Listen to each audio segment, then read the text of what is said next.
To order, our moment of silence and the Pledge of Allegiance will be led by Ms. Babb. Please rise for a moment of silence.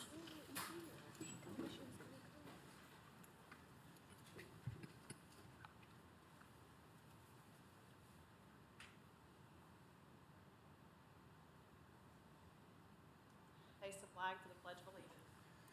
I pledge allegiance to the flag of the United States of America and to the republic for which it stands, one nation, under God, indivisible, with liberty and justice for all.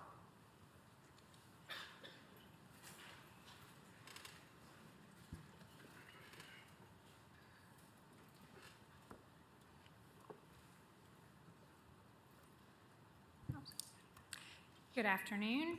Welcome to the Board of Education's June 9th regular session.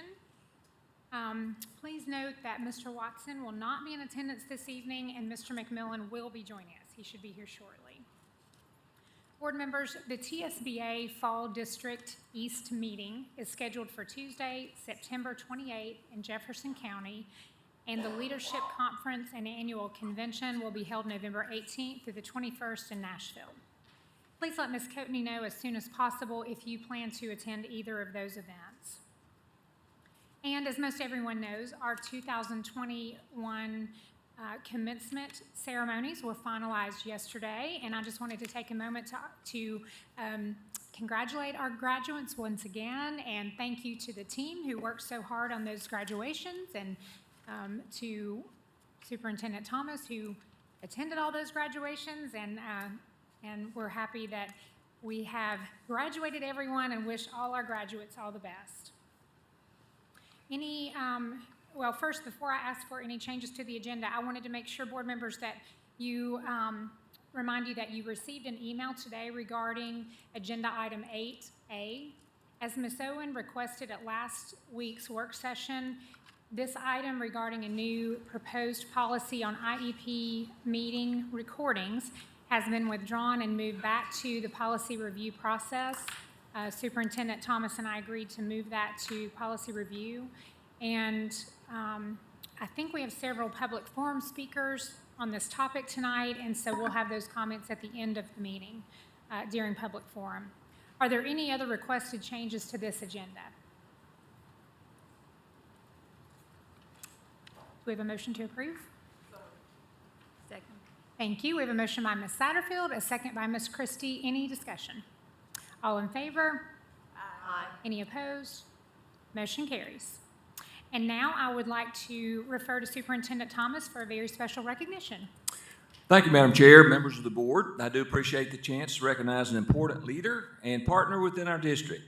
As you know, Tanya Coates is the president of the Knox County Education Association, and she's about to step down from that position after serving 2 consecutive terms, along with the previous term that ended in 2015. Tanya is a longtime educator with Knox County Schools and has served as a teacher, an instructional coach, and a curriculum facilitator since joining us in 1999, but I have worked most closely with Tanya in her role as president of KCEA, where I have gotten to know her as a strong, passionate, and effective advocate on behalf of Knox County teachers. During her tenure, Tanya has shaped numerous policy decisions before the board, but I do want to highlight 3 that are particularly meaningful. She played an essential role in establishing the Minority Advisory Council, which helps ensure that KCS benefits from a diversity of viewpoints and supports a positive culture for all employees. Tanya has also been instrumental in navigating the collaborative conferencing process, which for the last decade has shaped how the Board of Education works collaboratively with our teachers. Her leadership has helped make KCS a model for the state of Tennessee in this regard. And finally, she's been a strong advocate for employee salary increases at Knox County Schools, and this board have implemented during 2 of the last 3 budget cycles.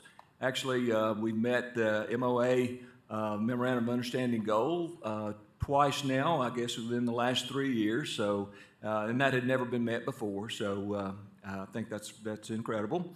And I'll say that many of these issues can be challenging, and we don't always agree. But while Tanya has never been hesitant to offer constructive criticism to me or share concerns, she's never adversarial, and I appreciate the good working relationship we have shared as we seek to do what's best for our students and our teachers. Tanya has been a great partner for our district, and her advocacy is also felt statewide as the Vice President of the Tennessee Education Association. I anticipate that we will hear much more from her as she exercises leadership within that organization in the future. So please join me in recognizing Ms. Tanya Coates. So Tanya, if you would come up front, and I would like to invite the entire board to come with me and get a picture with Tanya as we present her a certificate.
How are you?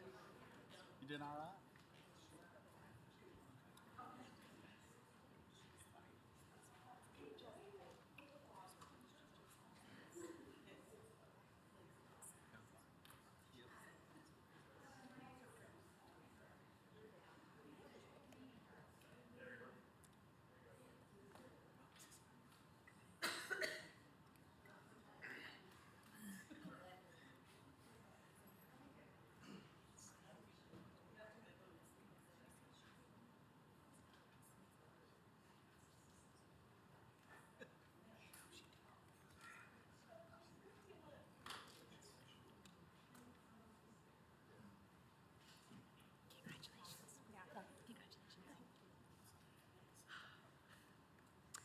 Thank you, board members, for taking that time to honor Miss Tanya. Thank you, Tanya, for all your work. Now I have the privilege of recognizing our student rep, Miss Abigail Lee. The board and the Superintendent Thomas want to take this opportunity to recognize our current Board of Education student representative. Saying that Abigail has served on the board during a very challenging year is certainly an understatement. With many of our students attending school virtually, school events being limited, quarantines, and even a few school closures, she was presented with difficulties that no other student rep had to consider. So thank you, Abigail, for your flexibility, for your dedication and commitment during such a difficult time. A few highlights about Miss Abigail. She graduated from L&N STEM Academy last Saturday as valedictorian of her class with a 4.55 GPA. She served as chair of the Knox County Student Advisory Council and as executive president of the Student Government Association. Abigail is a member of the National Honor Society and the Two Rivers Church Student Leadership Team. She was part of the She was part of the STEM support staff, Youth Leadership Knoxville, HOSA, and Key Club, and served as captain of the L&N STEM Academy varsity tennis team, which, by the way, has a list of accolades including district championships in 2018, 19, and 21, regional championships in 2018, 19, and 21, and sub-state championships in 2018 and 2021. So congratulations, Abby, on those things. And I have more. Abigail's awards also include National History Day 2017-18 school competition winner, National History Day 2019-20 school competition winner, National History Day 2019-20 regional competition winner, and the 2018 James Agee Award for Outstanding Scholarship in English, 2018 and 2019 Student Government Classiest Class Awards, And she, of course, is an AP Scholar with distinction. And I also want to read this is a joint resolution from the Senate that was offered by Senator Briggs in honor of Miss Abigail Lee. So if I could read this, it states, whereas it is fitting that we should pause to pay tribute to those students who, through their natural talents and unflagging commitment to academic excellence, have distinguished themselves in the classroom. And whereas Abigail Lee is one such exceptional student who was recently named valedictorian of the 2021 graduating class of L&N STEM Academy. And whereas through diligent study, steady composure during examinations, and steadfast commitment of time and talent, Abigail Lee has achieved outstanding academic success and joined the ranks of the best and brightest students in Tennessee and our country. And whereas in her remarkable high school career, Ms. Lee has earned a 4.77 grade point average and participated in, you just got a boost. Fantastic. And participated in numerous extracurricular activities. And whereas Abigail Lee's display of intellectual aptitude and ambition surely bodes well for her future successes. And whereas Ms. Lee's noteworthy achievement is a tremendous source of pride for her family, her school, and her community. And whereas Abigail Lee's dedication to excellence is clearly deserving of the respect, admiration, and commendation, thank you, took me a minute, commendation of the members of this General Assembly, now therefore be it resolved by the Senate of the 112th General Assembly of the State of Tennessee, the House of Representatives concurring, that we hereby commend and honor the 2021 L&N STEM Academy valedictorian, Abigail Lee, on her impressive academic achievement and extend to her our very best wishes for a happy, successful future. And Abigail, we join with our state Senate to wish you all the best. This board is proud of you, and we wish you nothing but the best as you go into your college years, and thank you for serving during this extraordinary year. And if you'll all join us for a photo.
Okay, and Ms. Coatney, if we can go through the reading of the items, please. Item 7, consent agenda. Motion to approve. We have a motion by Ms. Christie, a second by Ms. Bounds. Any discussion? All in favor? Aye. Any opposed? Motion carries. Item 8A was withdrawn. 9A, approve award of Tennessee Department of Education Learning Camps grant for fiscal year 2021 in the total amount of $7,057,734.56. So moved. We have a motion by Ms. Christie, a second by Ms. Satterfield. Any discussion? All in favor? Any opposed? Motion carries. 9B, approve award of Tennessee Department of Education voluntary pre-K grant for the 2021-2022 school year in the amount of $2,087,532.20 with required in-kind and matching funds of $686,000. Okay, we have a motion by Ms. Christie, a second by Ms. Owen. Any discussion? All in favor? Any opposed? Motion carries. 9C, approve subrecipient grant award from the National Science Foundation through the University of Tennessee in the amount of $25,714 designated to the Culturally Relevant Robotics, a family and teacher partnership for computational thinking in early childhood project. We have a motion by Ms. Satterfield, a second by Ms. Christie. Any discussion? All in favor? Any opposed? Motion carries. 9D, approve award of Carl D. Perkins Career and Technical Education Grant from the Tennessee Department of Education for fiscal year 2022 in the amount of $939,278.15. We have a motion by Ms. Christie, a second by Ms. Satterfield. Discussion? All in favor? Any opposed? Motion carries. 9E, approve application and receipt of funding from the Tennessee Department of Education for a Governor's Civics Seal Grant in the amount of $10,000 designated to programs, resources, and professional development to emphasize lifelong civic learning. We have a motion by Ms. Christie, a second by Ms. Owen. Any discussion? All in favor? Any opposed? Motion carries. 10A, approve bid award to Cisco Knoxville LLC for provision of food commercial deliveries at an approximate annual cost of $7 million using school nutrition funds. We have a motion by Ms. Christie, a second by Ms. Owen. Discussion? All in favor? Any opposed? Motion carries. 10B, approve bid award to DFA Dairy Brands Fluid LLC, Mayfield Dairy, for provision of milk and milk products at an approximate annual cost of $1,200,000 using school nutrition funds. We have a motion by Ms. Christie, a second by Ms. Owen. Discussion? All in favor? Any opposed? Motion carries. 10C, approve bid award to Bimbo Bakeries for provision of bread at an approximate annual cost of $225,000 using school nutrition funds. We have a motion by Ms. Christie, a second by Ms. Babb. Any discussion? All in favor? Any opposed? Motion carries. 10D, approve memorandum of understanding for Ames Tiger Evaluation System implementation for the 2021-2022 school year at no cost to Knox County Schools. We have a motion by Ms. Owen, a second by Ms. Christie. Any discussion? All in favor? Any opposed?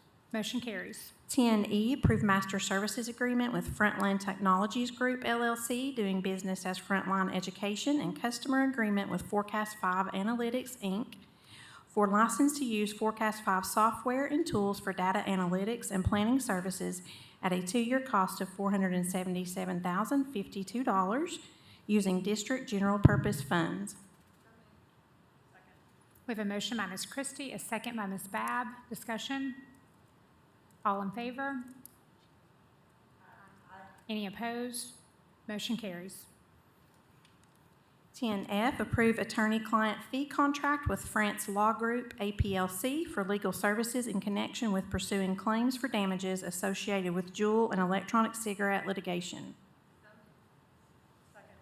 We have a motion by Ms. Christie, a second by Ms. Babb. Any discussion? All in favor? Any opposed? Motion carries. 11A, approve annual board calendar for 2022. We have a motion by Ms. Satterfield. Ms. Christie, did you have a second? Second by Ms. Christie. Discussion. Okay, all in favor? Any opposed? Motion carries. 11B, discussion and possible action on use of facilitator for law enforcement memorandum of agreement process. Ms. Babb, do we have public forum on this one? We do. First, I have Aaron Keck. If you'll come forward, state your name and county of residence, and you have 5 minutes to speak. Erin Keck, Knox County. I want to address this agenda item about the use of the facilitator for law enforcement memorandum of agreement process. Apologize, I didn't know I'd be first. I got to get my papers out. Okay. I think it is a good idea to have a neutral facilitator conduct community input meetings related to the current Knox County Schools MOA with law enforcement. I've been told by both school administrators on various levels that law enforcement, and when I say law enforcement, I want to specify SRO, SSO, KPD, or KCSO. When I say law enforcement, I mean all of those entities as one. I've been told by school administration on various levels that law enforcement does not handle discipline in our schools. I've heard from students and parents that this is not always the case. Why would we not revisit this agreement? It's not just the tragic death of Anthony Thompson Jr. in his high school's bathroom that creates the need for this revision. I have here the letter 2 years ago that was written to this board and signed by 10 different groups in this organization about this very MOA. I'm sure you read it then, so I'm not going to read it all to you, but there are 3 of the points that they had for consideration as issues that I want to bring back up again 2 years later and maybe reflect on those again. One was training. As written in the agreement, it allows police officers to serve in our schools up to a year before being trained. No officer should serve around our school children until they're fully trained. Another one. This MOA affects parents and students, but there has been no public meeting or explanation of the purposes and implications of this MOA. Also, the school system has individuals who are trained in trauma crisis intervention. These individuals may often be the best place to de-escalate student crises. However, the agreement as drafted may require school officials to request law enforcement intervention even if these trained individuals have a situation under control. Now, with these community meetings, you would not need to reinvent the wheel. The Knox County Education Coalition recently shared this really helpful handbook, a parent's checklist for SROs in children's schools. And again, I certainly am not going to read all of this to you, as you're fully capable, but the executive director for the Strategies of Youth on her opening page explain the purpose and use of these, and I just want to read a short snippet of that. Routinely, we find that parents are not aware of the scope of officers' authority, and officers are not aware of what parents have been told about law enforcement's role in the school. This causes anxiety, confusion, and at times produces significant problems that are hard to resolve and cast a shadow over school climate. I have an extra copy. If anybody here would like to take one home with them. So in summary, today, I just want to express again, we desperately need to have community input. We've been told in these meetings before that the current MOA came about from incidents that happened in other states, Sandy Hook, Columbine, tragic events that happened, and made us want to revisit what we're currently doing here in our schools. But this year, a tragic event happened in Knox County school systems. Why does that not create a need for us to revisit this again? There's confusion with who's in charge of what. And as I told you guys last week when I was here, it's affected me and my family personally. I know that some of you expressed concerns about a focus group and that perhaps community members that came and spoke out at community groups might face a negative backlash in some way. While that's a valid concern, I would first want to say, you have my information and I'd be happy to volunteer. And second, if the parents and adults aren't the ones speaking out, then we leave it to our school children. And I don't think that's the right way to handle this. My child might not come and express concerns to me again after what happened to her. I hope that everyone else's children feel comfortable coming to them. But it's our responsibility as parents and adults in this community to look at what is actually best for our kids. That's all I have. Thank you. Thank you very much.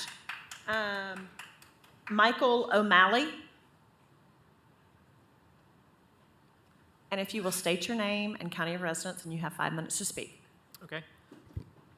Michael O'Malley, Knox County. I'm a teacher at Carter High School, but I'm sharing my own opinions. They don't necessarily reflect my school or colleagues. But I'm here to ask you to use an external facilitator as well. You may remember at the May work session that I spoke in favor of community input, and I still am. And since then, I have been following this issue closely. And honestly, I don't really understand why the use of an external facilitator has become a point of contention. Based on last week's work session, it seems that there may be some misconceptions about what a facilitator would do. As I understand it, a facilitator would not be presenting a new MOA, which was one of the concerns mentioned, nor would it be overriding the board's ability to create a new MOA. My understanding is that the facilitator would simply be someone to officiate public meetings used to gather community input. And this seems like a reasonable and prudent feature to have at these meetings.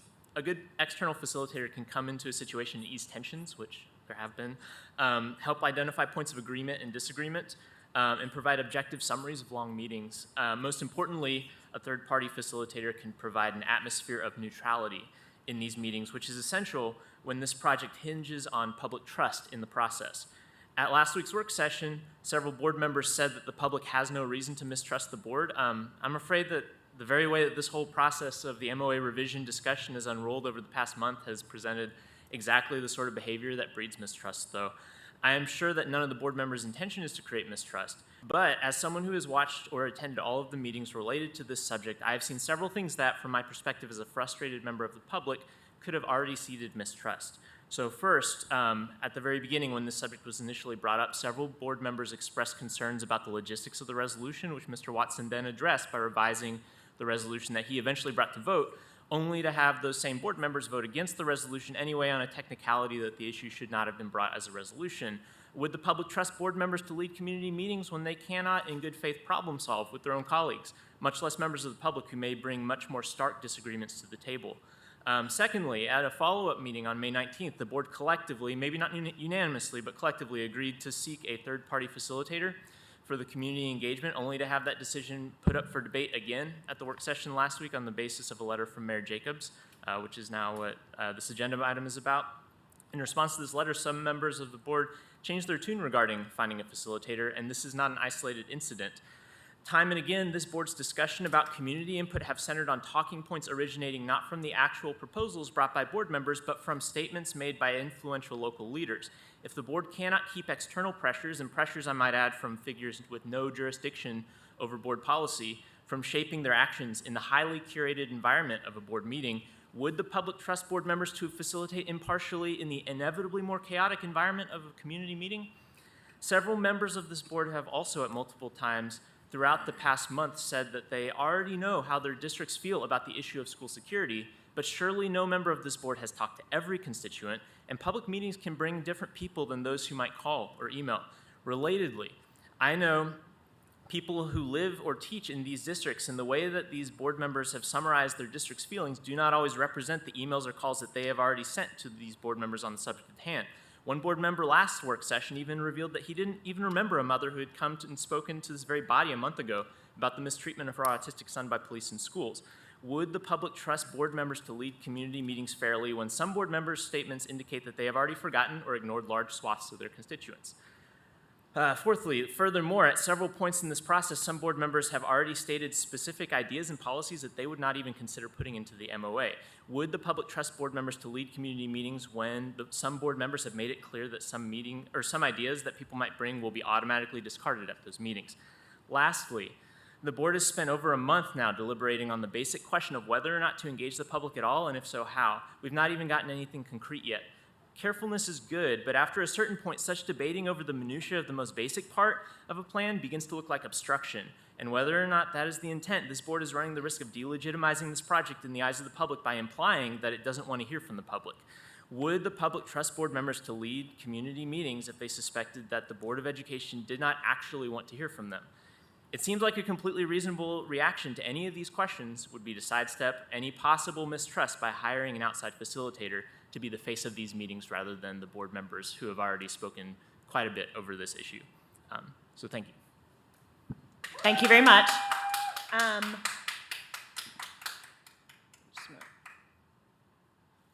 Just want to make sure I'm not missing anybody. I believe that's all. Okay. Mr. I'm so sorry. I knew I was like, I'm sorry, Mr. Shelton. I was like trying to be careful and I overlooked you. Todd Shelton.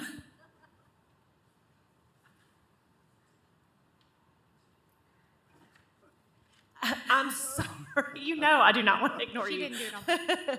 If you will state your name, county of residence, and you have 5 minutes to speak. Todd Shelton, and live on Foster Lane in South Knox County. Good afternoon. I want to thank all of you for putting in the time that you already have done on the idea of expanding the MOA. As most of you know, this was brought before the board a couple of years ago, complete with printed materials, example of other schools, and citizens speaking in favor of it. Hopefully, its time has come. I would also correct the county mayor in his statements in his letter. Expanding the MOA means that law enforcement will be in the schools, not kicked out of the schools. This is not about getting rid of law enforcement. It seems to be used a whole lot to cause more anxiety in the discussions I've seen over the last 2 weeks. What is needed is very important. There are schools across the country that are realizing the same thing. We need an MOA which clearly defines protocol and policy and communication between the school itself and any action that an officer might feel he has to respond to, or that he may be asked to respond to. Obviously, most of the law enforcement officers are there to protect the school building and personnel and kids from bad actors with deadly intent from the outside. Now, we have designated intervention staff in our schools, and they're certainly not enough, but that is improving, it sounds like, with next year's budget, and that's good to hear. School systems and parents realize that there has to be a clear line drawn between what the school resource staff will handle when a pupil is having a bad day and what law enforcement might be called on to support. Parents want to know how quick they will be contacted when their child is having a really bad day. The principal wants to know what is their responsibility when trouble arises and law enforcement might be the alternative. All these things seem new to us in Knox County, but not in other places. There were good discussions in the 2 meetings of the board that I've attended about the ideas of how this expansion of the MOA could get input from parents, teachers, and staff of our children. Most of us have lived long enough to know that a neutral party is much better at facilitating how these hearings in the community and districts might be held, especially, because of the polarization that seems to be happening about police officers in school or not in school. There's going to take some time for that to dissipate. It is very difficult, if not possible, to get good feedback from the citizens if the organizers of the meetings, the board members and district supervisors. No offense meant. These people who I just listed are also able to speak up at a neutral meeting and speak their concerns, which is very important for us to hear. So please, let's get this right. This is not political. It's gotten too political. This is about our kids, the safety of the kids in school and the teachers. Thank you very much. Thank you. That now concludes public forum. Thank you, Ms. Babb. And I'll also just note that Superintendent Thomas did speak with, meet with Mayor Kincannon, and I think we have another meeting on Tuesday. So just so that everybody is aware of that. Yes, ma'am. Ms. Satterfield. Thank you, Madam Chair. Superintendent Thomas, do you mind just kind of get a little bit of information on how the meeting went and what the plan is for Tuesday? Do you know any insight? Oh, yes, ma'am, and thank you for the opportunity to speak to the meeting. And it was a very good meeting that we had, Mayor Kincannon and some of her staff, also Mr. Oakes and Mr. Chief Paducas and Mr. McPherson attended the meeting with me. And we had an opportunity to talk with the mayor about what the importance of the law enforcement officers in the school, the SROs, as well as our SSOs. Mayor Kincannon, I would say, listened very intensely at that and had some very good questions about okay, what does an SRO do that an SSO can't do, and what does the SSO do that the SRO can't do? I just wanted a better understanding of how that partnership worked, and it was a very good discussion about that. And again, say the mayor was very I guess in terms of listening and asking questions, she was very forthcoming with questions and that I think we answered. And the commitment she made to us at the end of that meeting was that, hey, she would like to have another meeting in the near future, and she would get that scheduled. And she has done that. I think we met, was it last week? The days, with graduations, the days are running together. So anyway, we have a meeting Tuesday morning, another meeting, and looking forward to that meeting. And I'm sure she's probably has talked with her staff, and we've talked a little bit more. So any other questions that the mayor has that we can provide answers to, certainly willing to do that. But I would say it was a good meeting. And again, she listened very intensely and carefully, I think, and asked some very good questions that hopefully we provided answers to her that she was needing to answer to make a decision. Thank you, Superintendent. Any other comments? Mr. McMillan? Thank you, Madam Chair. Mr. Superintendent, did the mayor, Mayor Kincannon, is a very good listener. We both remember when she was on this board. She's highly intelligent. But I guess my question is, did you hear anything from her that would lead you to believe that she and the KPD, who she has control over, would want to participate?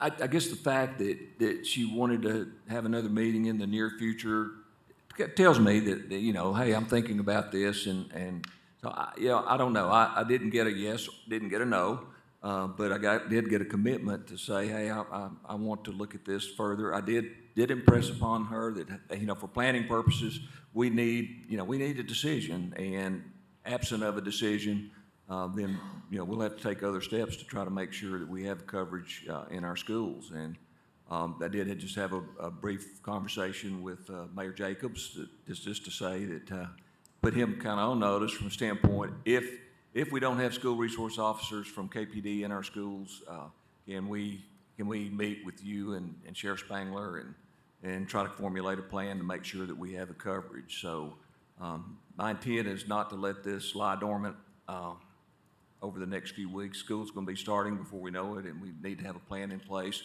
reassurance to parents and communities that the officer, is going to be, that will be in the schools. So my best explanation. Thank you. Well, I don't think we can let it lie for a few weeks while the mayor makes up her mind. She's a very intelligent lady, and my guess would be she knows now whether she wants to participate and to what level, or at least to a certain level. If she did participate, she might decide to go beyond that. But from your perspective, if she does not say and put something, she's unwilling to put something in writing on Tuesday or Wednesday to the effect that the KPD will participate with us, then we should move on. Do you agree with that? Yes, sir. Okay, I'm sure you made it clear to her, but I want you to, from my standpoint, I would appreciate it if you tell her, this is it. Either you decide When I walk out of this room today, wherever you meet, either yes, you are, or no, you're not. If you don't say yes, you are, then we will assume the answer is no. Thank you. Thank you, Mr. McMillan. Ms. Satterfield? Thank you, Madam Chair. I'm still very much in support of a facilitator to be that third party and the neutral third party to hear stories, people's experience, and to help improve. I think, well, I know feedback is the surest way of improving any situation. We're having a new chief of security come in that I'm really excited about, and I commend Superintendent Thomas for making that hire, because from the paper and just their philosophy, it seems like a great fit for Knox County Schools, but he's also coming into a community that he doesn't know anything about. So this alone is an opportunity for us as a system to prepare a new hire to be as successful as possible in their new role. So that's an angle that could be supported. Another angle that could be supported is that we don't hear from students in their experience at all, ever.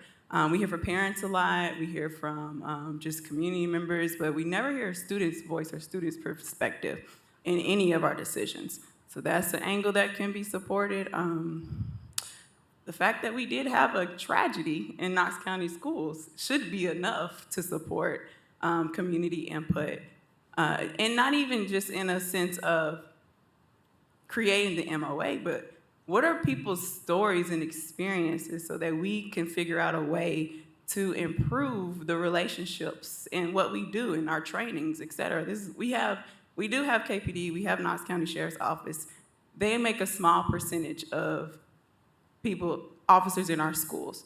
We have over 100 of our own in-house people that work in our schools. I'm sure they can use some feedback on how things are going, what's going well, and areas of improvement. So pick an angle, but the rhetoric of not using taxpayer money is not something that I fully believe. And so I do ask those that are in opposition, if you could tell me, if you feel comfortable, you don't have to, why you don't want to support this. Now, I heard Mr. Mike loud and clear last week, and while I don't agree, I respect the honest answer. And so if you all could share why this is not an idea, that will help me figure out the next perspective I can give. Because I do try hard to understand different perspectives. I get Mr. Mike's perspective, respect it, and we can move on. But I don't believe that the amount of money for a facilitator, taxpayer money, I don't believe it, but maybe it's true. So if you don't mind sharing those in opposition as to why, and then I will come back with the remarks. Because I don't want to respond in assumptions. I want to fully understand. Ms. Babb. Thank you, Ms. Satterfield. Ms. Babb? Yeah, I also am in support, and I've already said this, of a facilitator. I mean, honestly, I left last week's meeting and went home and really started thinking about, if we don't use facilitators, how would I personally go about trying to get the input I wanted to do? And, I think I'm a fairly smart person and things like that, but I'm not trained in how to get community input. And yes, I do think we have some people in Knox County Schools that could help with it. But I started thinking about, I want the questions asked in my district, the same questions asked in Ms. Satterfield's district and Mr. McMillan's district. I want us to kind of have, the same conversations going on, which I think then could be led by a facilitator, because I really kind of felt a little overwhelmed leaving last night when I thought, gosh, if I'm responsible, which is kind of what the letter from Mayor Jacobs was like, we're capable as school board members of handling this, and I don't feel capable. I really don't. I mean, I will do it, and I will figure out a way with integrity to try to get a lot of input and get a lot of input from a lot of different people, which is what I want to hear from. But I would feel a lot more comfortable with a facilitator.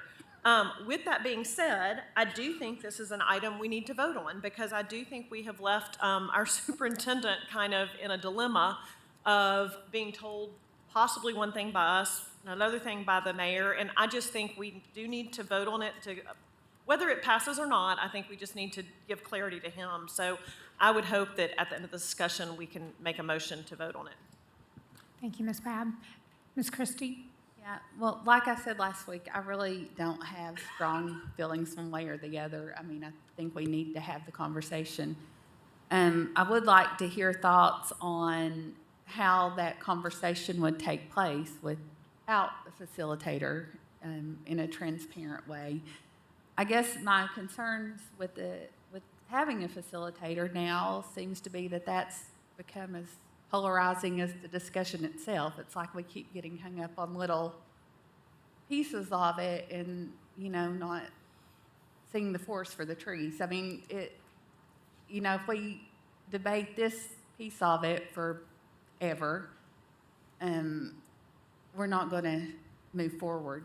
And, there are concerns that on either side there will be critics of, you got an outside facilitator to steer the discussion in one way, or there will be concerns of you didn't get a facilitator and,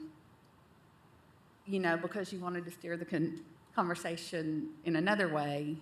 And I just feel like the topic itself is so polarizing right now that we're just getting hung up on the little details. But I would like to hear the ideas or plans moving forward if we aren't going to have a facilitator. I know Google Docs was mentioned as, but who would manage that? And, Okay. where would we go from there without one? And do we have the staff to handle that discussion? Thank you, Ms. Christie. Mr. McMillan? I guess, I think I agree with Ms. Babb that we do need to vote on it. I think we all know where we are at now. But I guess one problem that I have more than one, but one is, and I know you said you would feel more comfortable with it. Whoever, if we were to have one, whoever the facilitator is, will direct the show, so to speak.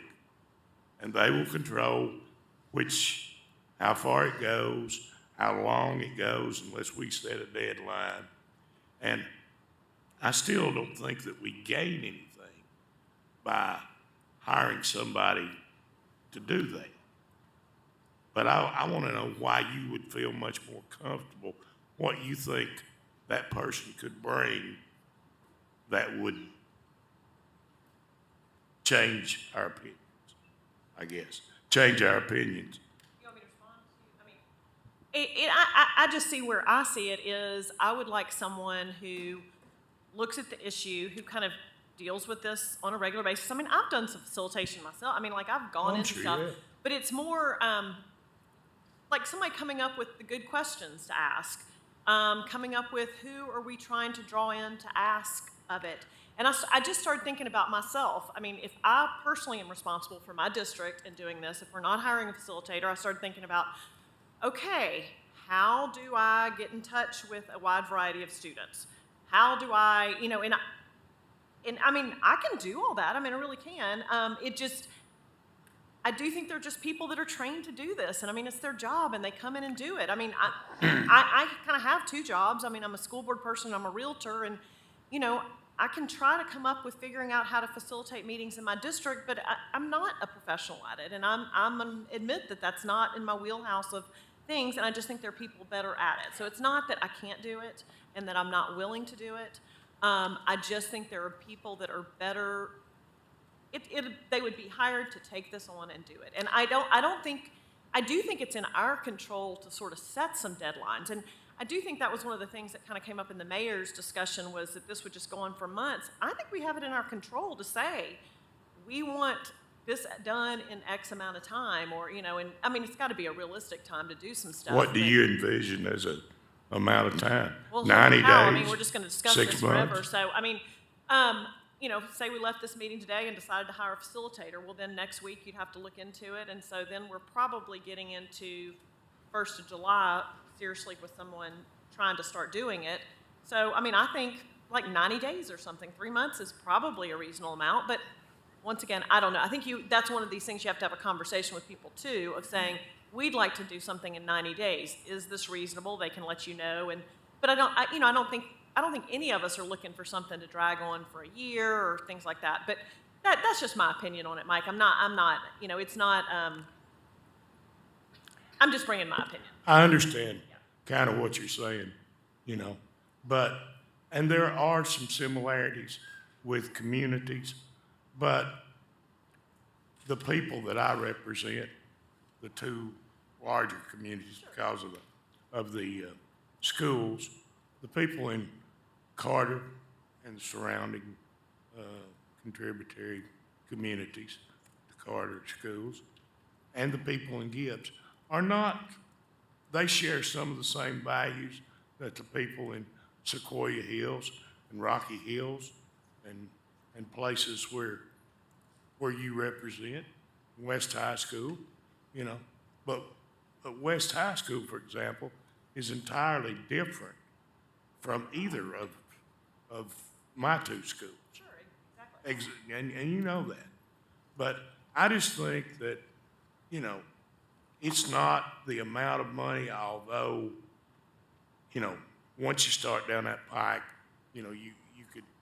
you could ask more questions, involve more groups, and at the end of the day, I'm not so sure that you would be any better off than us making the decision. It's like my dad told me one time. He said, make a decision. It may be wrong, but at least you made it.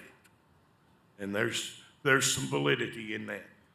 Sure, we all make wrong decisions, but I think we were elected to the school board, and I don't want anybody to take this personal, but if you can't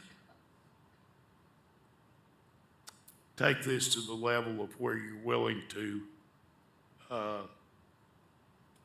determine what needs to be done without a facilitator, I really don't,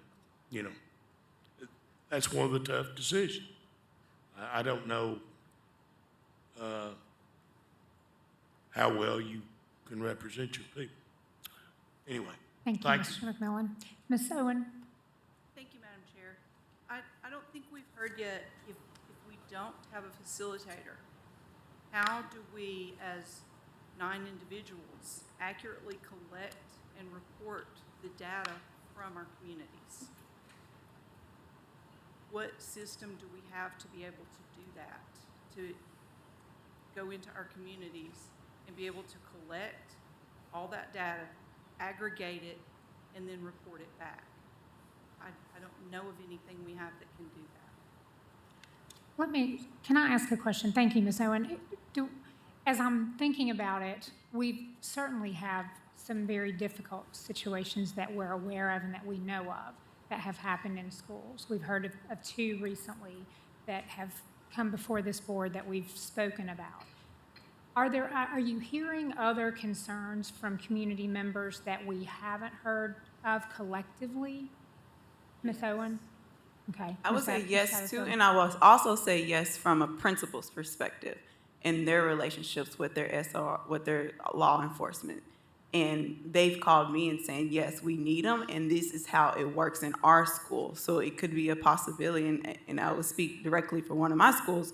They said that the activities and the relationship building that is embedded within their school helps with the climate within their school when it works with operations with law enforcement. So those ideas could get out and shared for schools throughout the district. I know this information. I can report that and share those information, but I'm sure there's other things happening in different districts that we all can learn from. So I don't think it's I don't want us to get stuck on and I know this is what the item says, fixing the MOA, but what are some best practices that we are doing that could possibly model in different districts that are getting it right? And that's what's going to come out. Thank you, Ms. Satterfield. Ms. Owen? Thank you, Madam Chair.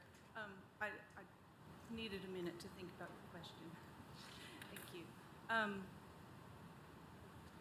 More important than what we're hearing, I think Yeah, we can't really hear you very I'm sorry. well. Just lean in a little bit more and see if that helps. When I lean too far, I push on the mute button. I think what's really important is not just what we're hearing. We all know what we know. But what are we not hearing? Lots of times we have students, parents, principals, teachers who have information that they would like for us to know, but they don't necessarily share it with us, or they think we already know. So anything we can do to bring in information that we don't know, I think that's just really important, that we find out what don't we know is much more important than what we do. Thank you. I last week I mentioned that I thought, board members could hold public forums. And I think somebody brought up a concern about people not trusting Knox County schools. And, we represent the people. We don't work for Knox County schools. We work for the people who've elected us. So I would hope that they would trust us to be able to take what they tell us and represent them. And so that's kind of where I'm coming from, is that in this situation that we need to be able to represent the people who've elected us and let them kind of direct us and guide us on where we go from here. What are the issues? Are those issues things that need to be addressed through an MOA, or are those issues things that need to be addressed with our school security officers and our representatives who can then work with our partners to implement improvements or best practices or whatever may have come out of that. So I said last week, I think we need to identify what the problems are, what specifically what our parents and our teachers and our principals see. I think we've heard a lot from community people who may or may not be in the schools and know what's actually happening. I really am more interested to hear what people who are in the schools see and what their concerns are, or what the issues may be that, as Ms. Owen said, maybe haven't been raised. So that's kind of where, in my mind, I could have a community meeting and maybe do a Google Doc or whatever, an anonymous way, for people to add input if they don't want to come to a meeting. But if I hold a meeting and people come, I've had meetings in the past where I've had 50 to 100 people who come, and so I feel like if board members who choose to do that, if there's one thing that's brought up and maybe it's the only time it's brought up, then maybe that's not really a district-wide issue. But if the same issue is being brought up throughout several different districts and that's identified, and of course we would give our information to the staff, they would kind of see what they glean from where the commonalities are. That could help inform what the issues really are that are happening in the schools that we may not know about, that need to be addressed with our law enforcement partners. I think the other reason that I think that may be the way to go about it is I'm not sure we're going to end up with any kind of different MOA than what we currently have. I think that these things have to be fairly vague since they are pertinent to security. And so I'm not sure, I think to the point Mr. McMillan made, I'm not sure specifically regarding an MOA, I'm not sure that we're going to end up at a different place than we currently are. And so that's kind of my position. I certainly always want to get community feedback. Definitely agree that is needed, and that you may get different feedback than you would, if you actually hold a meeting versus assuming somebody will email you or let you know of an issue. So that's kind of where I am. Ms. Owen? Thank you, Madam Chair. I agree that we represent the people and that we don't work for KCS, but most people don't understand that. Our communities don't know that, and that's where there's a trust breakdown. And we've got to get past that trust breakdown first and foremost. I would also say that if we are gathering the information and then just handing it to the staff, then we're we're expecting the staff to be the facilitator, and that inherently changes what we're doing. So that's a problem. It turns our staff into having to aggregate that information and having to pull it together and having to come to conclusions, and that takes out any kind of neutrality that could be gained from a facilitator. And that's where the trust issue comes. If we have a person, if we end up with a facilitator and we determine that maybe we don't trust that facilitator for whatever reason, then we have us to oversee that. If we're each doing our own thing, then I'm not sure who is overseeing that, and there's a trust issue there. Thank you, Ms. Owen. Ms. Christie? I'm just, not to put you on the spot, but I'm just curious, if the superintendent or maybe Mr. Oates or Chief Paducah have any insight or anything they want to share about this. I know we have a new security chief that will be coming on. That person may have ideas as to how they would like to see this happen. I'm just curious if you have anything you would like to add, any of you. Mr. Thomas? I'm not sure that I do, that hadn't already been said, from the standpoint of the staff concern. It's like I said before, Mayor Jacobs wrote a letter strongly opposing using taxpayer dollars. And I know it's the board's decision at this point, not the mayor's decision, but, in terms of the skill set that it would take to do what you want to do, don't know that anybody on the staff has that. I mean, if you say, Bob, you're going to facilitate this, then we'll make it happen, and we'll figure out the plan to make it happen.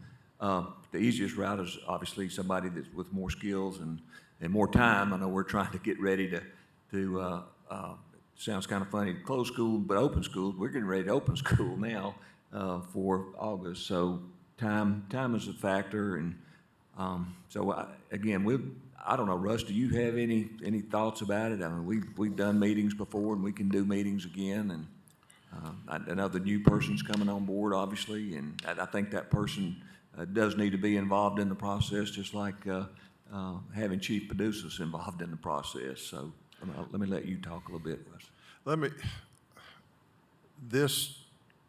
I want to talk process, and it's process whether or not you have a third party involved in the process. And we've done a lot of process, and over the last 20 years, I've been involved in a number of different information gathering processes and information sharing processes. We've around a lot of different projects, everything from strategic plan to rezoning activities.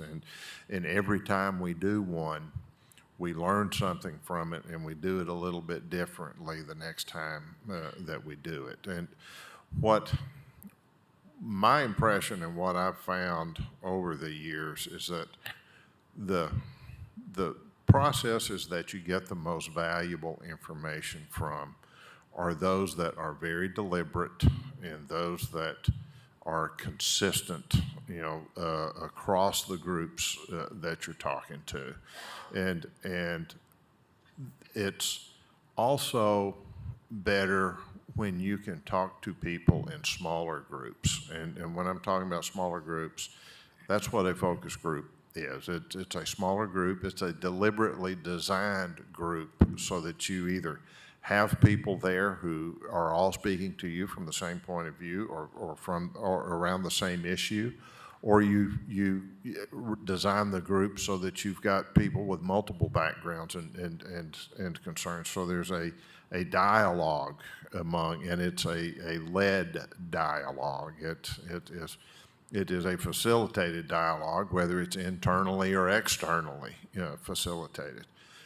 To do that properly, and it allows people to speak in a more open and a smaller manner. It's not a huge forum where you might have 50, 100, 200 people in the room and you're asking people to speak. There are a lot of people who are intimidated by that kind of environment, but we still want to hear what they have to say and what their insights are. So I think that kind of process is a process that works best regardless of how you get to it. But it takes a lot of time, and because you might have to do 50 or 60 focus groups. And, you know, if you're going to do them all on one day, that means you need 50 or 60 trained focus group leaders. If you don't do it all on one day, it spreads out over a number of weeks, and it takes a while to gather the information back. So I think that would be my concern is the quality of the discussion that we have, the consistency of the discussion that we have, regardless of who does it. If we do it internally, it will take some time, and we'll figure out how to do it and how to get it done. But it will take some time because we're trying to do 100 other things at the same time as well. So that's just my thought. I think also it would be good to have our new security chief here to participate in that process and to listen to that process. And one of the things that he told us when we were talking to him is that listening is one of the things that he has been trained to do, and he would want to listen and hear what people have to say before he draws any conclusions or makes any recommendations or changes, want to make any changes about how we do things. So I think that's important, and I think what he will bring to our discussion and to our analysis of the information that we get back will be invaluable. Yeah. Thank you, Mr. Oakes. Ms. Babb? I'd like to make a motion that we vote on moving forward and hiring a facilitator to lead the process on community discussions around security in our schools. Thank you, Ms. Babb. Okay, Ms. Satterfield seconds. Do we have any discussion first? I don't know if my discussion goes here or not, Gary. I mean, Do I say motion- it or do? motion's on the floor, so yes, you can certainly discuss. Yeah. Well, I wanted to say before Bab jumped out there, which is completely fine, but I wanted to say that if this motion, hopefully it carries so we can be done with it and move on. But if it doesn't, I've been contacted by a very respectable organization, respectable throughout Knoxville, that are eager to support us and pick up the cost if taxpayer dollars is truly the issue as to why we're not moving forward. They're willing to foot the bill to say, because it is so important and they understand how important it is to the community. So I just want to put that out there as well. Thank you, Ms. Satterfield. Any other questions or comments? Okay, Ms. Courtney, if we can do a roll call vote. Ms. Satterfield? Yes. Ms. Owen? Yes. Ms. Babb? Yes. Ms. Henderson? Ms. Bounds? Mr. McMillan? No. Ms. Christie? Ms. Horn? No. That's 3 yes votes, 3 no votes, and 2 pass votes. Ms. Bounds, would you like to change your vote? Ms. Christie? Okay, motion fails. All right. And now we'll go to public forum. Ms. Babb? Julie Leinonen. And I apologize if I didn't say your last name correctly. So just state your name and county of residence, and you'll have 5 minutes to speak. Hi, my name is Julie Leinonen, and I'm in Knox County. My daughter, Mia Leinonen, attends West High School, and I wanted to speak in regards to the proposed policy of stopping IEP meetings from being recorded. My family moved from San Antonio 2.5 years ago when my husband retired from the Army after 24 years as a cardiothoracic surgeon, and he took a job here at Fort Sanders Regional in the same capacity. That's important for you to know so you kind of understand how our family dynamic works. My husband does not have a 9-to-5 job. I have no idea what time he's coming home tonight, and his job doesn't really allow him to take off from work mid-school days during school hours so that he can attend my daughter's IEP meetings. He is a wonderful father and a very involved parent, but attending IEP meetings is something he's just not able to do. A recorded IEP meeting gives him the ability to participate meaningfully in her educational process, and I really would not like to see that taken away. For the last 15 years of IEP meetings we've had, both in Texas and here in Tennessee, we have always recorded IEP meetings so that he can be a part of the process. And I'm sure we're not the only family in that position. We're also really blessed that we have a very large support system for our daughter. For her home program, we have a board-certified behavioral analyst. We have paraprofessionals that come to our house to work with her on her goals. We have a private speech therapist, occupational therapist. And I cannot tell you how many times over the past 15 years of IEP meetings, items have come up during those meetings and important information that I've been able to take and share back with the other members of my daughter's team as it was necessary. If I'm not recording these meetings, it makes it a lot harder to share. You know, I'm not sure how many of you have had the opportunity to be at an IEP meeting, but as a parent, they're stressful. And it would be very difficult, impossible, for me to truly participate in an IEP meeting, trying to advocate for my daughter as the only parent present, while I'm sitting there frantically trying to take notes so I can take them home to share with my husband and other members of our at-home team. So I really feel for that reason that keeping IEP meetings recorded is so important. You know, I think to my daughter's annual IEP meeting she had just last month, and there's a goal she's working on both at home and in school, and honestly, she's struggling with it. And I had asked the teacher about it, and the teacher went into great detail about kind of the mechanics of how they're implementing this goal at school. And then I was able to take it back to our home team so that we could kind of recreate that same scenario at home, so we could help with continuity and try and have that collaboration to help her reach the goal. There was no amount of note-taking I could have done that would have conveyed that same level of detail as listening to me as school teacher say specifically how they were able to do it. So for these reasons, I just feel that a recorded IEP meeting is important. I mean, I see a recording as a positive thing. This is a tool that we can use, and I hope it goes both ways. I hope that I say stuff at an IEP meeting that maybe the school staff can use and take back and share.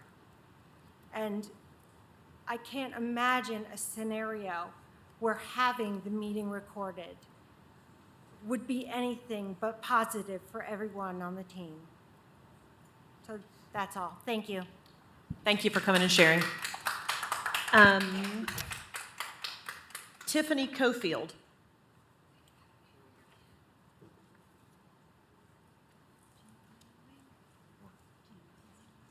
If you will state your name and county of residence, and you have 5 minutes to speak. Good evening. Tiffany Cofield, Knox County. I am Tiffany Cofield, and I live in Knox County. We have 4 children, 3 who go to Bonnie K Elementary, and 1 who will hopefully be going in fall of 2022 for the amazing preschool program. Our first and third, both boys, have IEPs. 1 is a rising 2nd grader, and 1 is in the blended pre-K program. I'm going to be really quick about this. This is my first time here, so I'm going to be really quick about this and just say that I have always recorded IEP meetings since our oldest was in preschool. We're a one-income family, and I would tell the preschool teachers that Dad couldn't take off work and wanted to hear the meetings. Another thing is that I don't always understand certain things that are said, but instead of stopping the meeting over every single term or having to take notes, I can stay engaged in the discussion and listen again later to look up the terms on the internet. I then feel more prepared the next meeting, and also I can email the teacher if there was something that I had further questions about because of what I had learned on my own. I am a few years in this journey and already know a lot, but new things surprise me each meeting because things can change from grade to grade. One thing I would like to correct that was said at last week's meeting is that the parents are actually usually not able to have things put in meeting notes that they want. I and other parents I know have asked for specific things to be included and received the response that the meeting notes are just summary of the meeting. So without a recording, parents don't have any true record of what was or what was not said in the IEP meeting. It has never been a problem that I record meetings, and I doubt any parent would have a problem giving 2 days' notice. That way, this could go from year to year and alert the school as teams have some new members each year. If you want to hear an example of an IEP meeting, I am happy to share. We have such an incredible IEP teams at Bonnie Cape for our 2 sons that honestly, most of what you would hear is all gushing about how much progress the boys are making and how great everyone works together. There are certainly no bad intentions. This policy feels to me like bad intentions the way it is written. Thank you for listening to me and others to hear the parent side of things. Thank you. Thank you for coming. Tanya Coates. And state your name and county of residence. Knox County, Tanya Coates. One, I want to thank you for the opportunity to for you to recognize me today. I really thought it was going to be a joke that the superintendent was going to come with the $10,000 raise that we needed for the educators across Knox County, but that was wishful thinking. But I just want to say thank you for the 10 years that I did get to spend with you as the president of the Knox County Education Association. I have been with chairs from now Mayor India Kincannon, to Thomas Deacon, to Karen Carson, to Lynn Fugate, to Mike McMillan, to Doug Harris, Patty Bounds, Terry Hill, and now Ms. Susan Horn. We've had opportunities to just voice the opinions of educators across Knox County, but more so, I can't tell you about the leadership that leads Knox County. I had the opportunity to actually work with the interim superintendent, Mr. Mullins, which is hilarious. This is a long time ago, but I'm really young. I really am young. Then we moved to Dr. McIntyre that spent his 8 years with us, from another interim to Mr. Buzz Thomas, that then went to Florida. What does that say? No, but then you have an excellent leader that now is leading the pack as Mr. Bob Thomas. I could say that you are winning in the state of Tennessee because you listen not only to your constituents, sometimes that we, as Mr. Thomas stated earlier, we don't always agree, but we try to work through our challenges for the better of our number one constituents, and that's the students, of 60,000 students in Knox County schools. And I can't tell you enough that when we do right by our kids, you do right by your staff of the 10,000 plus employees that you've had that matriculated through Knox County schools, but you do right by your community. And just keep up the good work. And so this is also to know that I will be around for at least a good 10 or 12 months. Hopefully, fingers crossed, I am the next candidate for the Tennessee Education Association's president that will take place in April of next year. But just knowing that continue to do the great work that Knox County is relying on you, because that is your fiduciary duty to make sure that the kids of Knox County, your staff of Knox County, and the community of Knox County is going to do well. And again, I can't thank you enough. Thank you. Thank you, Ms. Coates. I know we've all appreciated working with you. That concludes public forum. Thank you, Ms. Babb. And we have board forum. Let's start with Ms. Christie this time. Anything? Mr. McMillan? Ms. Bound? Mr. McMillan? Go ahead. I think I did this last week, but again, I want to congratulate the Gibbs baseball guys on winning the state tournament. It's the Yes. second one Coach Davis has won. It's been 11 years since he won. So Yes. I had him as a student, Wow. and then I taught with him, so. I You have a feel long like- history, Yeah, I do. like your child. I'm might. old. Thank you. Thank you, Mr. McMillan. Ms. Bounds, Ms. Henderson? I just wanted to say congratulations to all the graduates this year. This was my first graduation season as a board member, and it was really special to be involved in all these graduations and to see how hard the staff at KCS worked to put those on and to make those special for each school. So thank you to the staff and congratulations to all the graduates. Thank you, Ms. Henderson. Ms. Babb? Ms. Owen? Ms. Satterfield? Yeah, I doubt they're watching, but I'm sure the news will pick this up. This is just a message to Mayor Kincannon and Mayor Jacobs. Please let Knox County Schools do our job and do what's best for kids in Knox County. Thank you. Thank you, Ms. Satterfield. Ms. Lee? I just want to say thank you for this opportunity and thank you to Knox County Schools for 12 awesome years of schooling, and I can't wait to see what happens next. Thank you. Yes, Abby, we are very proud of you. And Abby was friends with my daughter in elementary school, so I'm proud of her. And I would also like to add my thanks to the staff for all the hard work for the last 2+ weeks on graduations. They, as Ms. Henderson said, they have worked so diligently and tirelessly, sometimes in the pouring rain, to get graduation in. So as the board chair, as a mom of a graduate, I am very grateful and just wanted to publicly state how thankful we are for this team. Thanks so much, and we're adjourned.